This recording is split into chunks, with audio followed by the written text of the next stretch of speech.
Baiklah, selanjutnya kita lanjutkan kepada materi yang kedua mengenai budaya Melayu Riau.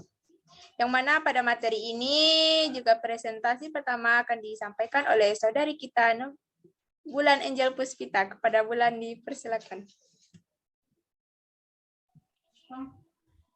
Baiklah, terima kasih kepada moderator. Saya Bulan Angel Puspita, selaku penyaji pertama yang akan membahas tentang arah mata angin Melayu, hulu, dan hilir. Yang pertama yaitu hulu. Hulu merupakan permulaan sungai. Makna hulu tentunya bertentangan dengan hilir yang bermakna ujung sungai. Faktor lingkungan menyebabkan pertumbuhan pemukiman negeri-negeri Melayu berada di tebing sungai. Oleh sebab itu, perhubungan antara hulu dan hilir memainkan peranan di dalam politik Melayu. Kawasan hulu memiliki peranan di kehidupan seorang ketua. Peran hulu ialah perebutan untuk menguasai wilayah sumber. Hasil di hulu, sungai merupakan puncak utama konflik di kalangan ketua di kawasan perairan pantai. Hulu juga menjadi tempat penyembunyian yang sesuai bagi ketua yang tewas dalam pertengkaran serta tempat untuk mereka mengumpulkan semula kekuatan bagi menyerang balas. Lanjut, moderator. Yang kedua yaitu hilir. Hilir adalah bagian sungai yang mengarah ke pantai. Kebanyakan negeri Melayu membentuk pusat kerajaan di hilir yang berdekatan dengan sungai utama yang menghubungkannya dengan hulu sungai. Sepanjang sejarah, Melayu satu di antara masalah yang sering terjadi adalah hilir berusaha untuk menguasai hulu. Kawasan hilir sungai biasanya dipenuhi pohon bakau dan pohon tropis lain yang tumbuh di tepi laut. Sebagian lagi dibersihkan untuk penanaman padi. Sekian dari saya kembalikan kepada moderator. Terima kasih atas materi yang sangat luar biasa ini. Selanjutnya, yang kedua akan disampaikan oleh saudari kita, Novi Febrianti. Kepada Novi, dipersilakan. Baik, terima kasih. Moderator, saya Novi Febrianti izin menjelaskan mengenai darat. Darat ialah sebutan untuk tanah yang tidak digenangi oleh air, bisa dihuni dan dijadikan tempat tinggal. Kata darat juga digunakan dalam menyebut tanah yang timbul di permukaan ketika berada di sungai atau sampan. Kata darat biasanya lawan dari Baruh untuk daerah di pinggiran sepanjang Sungai Riau. Dan selanjutnya mengenai Baruh, istilah ini sebagai penunjuk arah dalam budaya Melayu di Riau baru adalah lawan dari istilah darat, baru dicirikan sebagai tanah yang lebih rendah atau dari kaki bukit menuju pantai atau tepian sungai.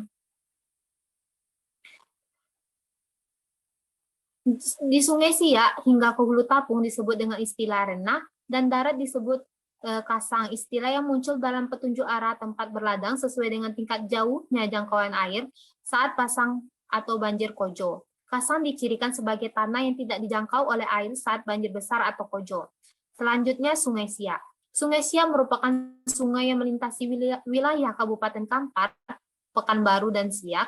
Sungai ini disebut sebagai sungai terdalam, yakni mencapai 30 meter, namun kini mengalami pendangkalan hingga 18 meter. Sungai Siak merupakan jalur perdagangan yang bisa dilintasi oleh kapal-kapal dengan ukuran besar. Sungai Siak bermuara di Selat Bengkalis dengan hulunya bercabang dua, yaitu Sungai Tapung kanan dan Tapung kiri. Memiliki panjang kurang lebih 200 km dan dalamnya kurang lebih 12 meter saat ini hingga surut. Kini Sungai Siak juga dimanfaatkan oleh nelayan tradisional untuk mencari ikan. Banyak cerita yang menarik yang terjadi di sungai ini, mulai dari kisah kerajaan Siak, pernah menjadi jalur perdagangan internasional, hingga banyak kisah misteri atau gaib. Dan Sungai Siak ini memberikan banyak manfaat bagi masyarakat, mulai kebutuhan ekonomi hingga untuk pariwisata. Mengenai Sungai Rantau merupakan sungai yang hulunya ada di kawasan Kabupaten Rokan Hulu, tepatnya ada di Bukit Barisan dan Muara, berada di Kabupaten Rokan Hilir, dengan panjang 350 km. Sungai Rantau atau disebut Sungai Rokan ini memiliki anak sungai yaitu Sungai Rokan Kiri dan Rokan Kanan. Sungai ini memiliki peranan penting dalam kehidupan masyarakat yang ada di sekitaran dan selain itu juga terdapat keindahan alam yang luar biasa.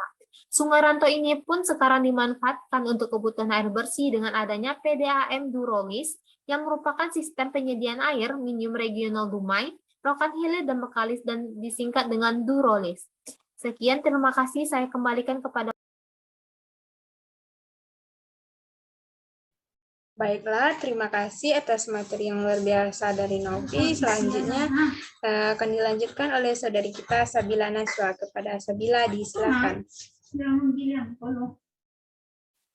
Baik, terima kasih moderator. Selanjutnya ada Sungai Tanjung.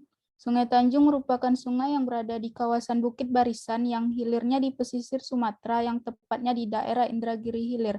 Aliran sungai ini melintasi daerah Kabupaten Kuantan Singingi, Indragiri Hulu, dan Indragiri Hilir. Aliran sungai ini memiliki banyak cerita yang menarik di wilayah tersebut dan biasanya ajang kegiatan acara wisata yang biasanya digelar oleh pemerintah. Selanjutnya ada darat. Darat terbagi menjadi 4. Yang pertama ulayat. Ulayat adalah tanah bersama para warga masyarakat hukum adat yang bersangkutan. Hak penguasaan atas tanah ulayat tersebut diberi nama hak ulayat, yang merupakan serangkaian wewenang dan kewajiban suatu masyarakat hukum adat yang berhubungan dengan tanah yang terletak dalam lingkungan wilayah. Oleh sebab itu, tanah ulayat ini tidak bisa diperjualbelikan dengan sembarangan. Selanjutnya, kayat. Kayat adalah karya sastra lama Melayu berbentuk prosa yang memuat cerita, undang-undang, serta silsilah dengan sifat rekaan keagamaan, historis, geografis, atau gabungan dari semua sifat-sifat tersebut. Karakteristik dari hikayat atau kayat ini adalah yang pertama anonim, yang memiliki arti bahwa pengarang hikayat tersebut biasanya memang tidak dikenali. Yang kedua, istana sentris, bercerita soal tokoh di mana dia berkaitan dengan kehidupan dalam sebuah istana ataupun kerajaan. Yang ketiga, bersifat komunal atau menjadi milik masyarakat. Yang ketiga itu ada hayat. Hayat adalah kehidupan dengan ciri yang membedakan objek fisik yang memiliki proses biologis dengan objek fisik yang tidak memilikinya, baik karena fungsi-fungsi tersebut telah berhenti atau karena mereka tidak pernah memiliki fungsi tersebut dan diklarifikasi sebagai benda mati. Selanjutnya, evolusi kampung. Evolusi kampung adalah kampung bandar yang dulunya dikenal dengan kampung bukit adalah sebuah tapak tanah dalam lintasan sejarah lahirnya kota Pekanbaru. Pengistilahan kampung bandar itu sendiri pun bermula dari jejak sejarahnya di masa lalu sebagai pusat pemerintahan maupun perdagangan di abad ke-16. Selanjutnya saya kembalikan ke moderator.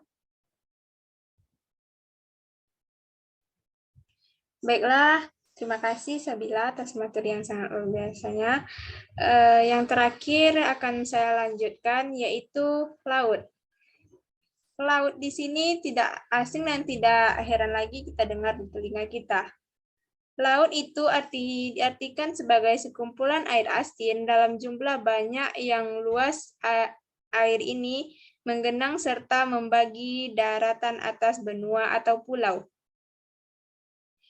Laut ini banyak sekali kita temukan di televisi, handphone, dan lain-lain. Laut ini terbagi juga menjadi yaitu taluk, di mana teluk ialah lautan yang menjorok ke daratan, sementara tanjung adalah daratan yang menjorok ke laut. Taluk yang ada di Riau yaitu Desa Teluk Kenidai, Teluk Meranti, dan Teluk Kuantan atau Kuantan Singingi. Tanjung, di mana tanjung yaitu daratan yang menjorok ke laut atau daratan yang dikelilingi oleh laut di ketiga sisinya. Tanjung yang ada di Riau yaitu Tanjung Basu di Pulau Basu, Indragiri Hilir, Tanjung Bakal Tua berada di Bengkalis, Riau. Desa Tanjung berada di Hulu Kuantan, Kabupaten Kuantan Sengingi. Mungkin singkat sejarah dari Tanjung ini. Yang paling utama telah disebutkan yaitu tanjung yang ada daratan yang menjorok ke laut. Mungkin di sini saya sendiri yaitu berada di Desa Tanjung. Desa Tanjung ini awalnya penggabungan antara Desa Sungai Pinang. Jadi Sungai Pinang ini terlalu padat penduduknya, maka dibagilah menjadi 2 desa. Yang kedua itu Desa Tanjung, yang betul-betul daratannya menjorok ke laut. Demikianlah materi hasil diskusi kami pada kesempatan kali ini. Mohon maaf bila ada kesalahan dan banyak kali kesalahan yang kami lakukan mungkin karena jaringan atau sebagainya. Kami mohon maaf. Saya sudahi dengan billahi taufik wal hidayah. Wassalamualaikum warahmatullahi wabarakatuh. Waalaikumsalam warahmatullahi wabarakatuh.